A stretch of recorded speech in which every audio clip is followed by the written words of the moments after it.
Car seat safety. Stages of car seat safety.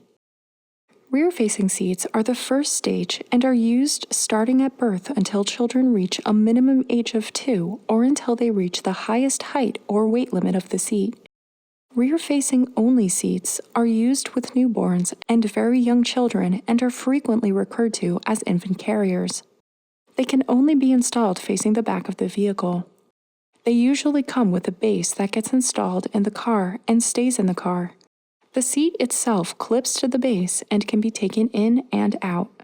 Many families purchase these seats for their new baby because they are very convenient. You can take the seat in and out of the car without waking the baby up, and they can often be used as part of a travel system, allowing the car seat to connect to a stroller. Every seat is different, so always be sure to read the manufacturer's directions. A convertible car seat can be used both rear-facing and forward-facing. The seat gets installed in the car and remains in the car. The child is taken in and out of the seat with each trip. Rear-facing weight limits of convertible seats are generally 5 to 40 pounds, with some variation in manufacturers. Forward-facing weight limits are as high as 65 pounds. Some then convert further to a booster with weight limits as high as 110 pounds in some models. With this wide range, families may opt to buy one all-in-one seat without starting with a rear-facing only infant seat to be more economical. Rear-facing seats should never be used in front of an active airbag.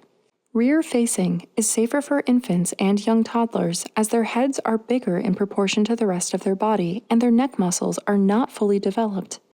When facing the back of the car, the baby's head, neck, and spine are protected by the car seat as it cradles them in the event of a crash.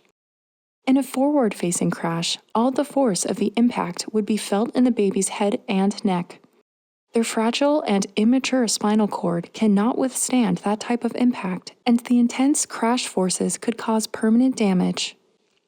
Forward-facing seats are used with children beginning around age 2.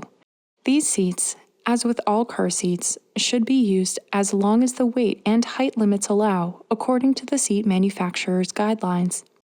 This could be a convertible seat or a forward-facing only seat. The third stage, or car seat type, is a booster seat. This boosts the child up to help the seatbelt fit correctly. It is for use with children starting between ages 4 to 6 and is used until the seatbelt fits the child correctly without a booster. The average child who is eligible for a booster seat is 5 years old and at least 40 pounds. There are two types of booster seats, high back boosters and low back or backless boosters. High back boosters have a back and backless boosters do not. Safety-wise, there is no difference. Backless boosters must be used in vehicle seating positions with head restraints to give best protection to the child's head. Booster seats must always be used with lap and shoulder belts.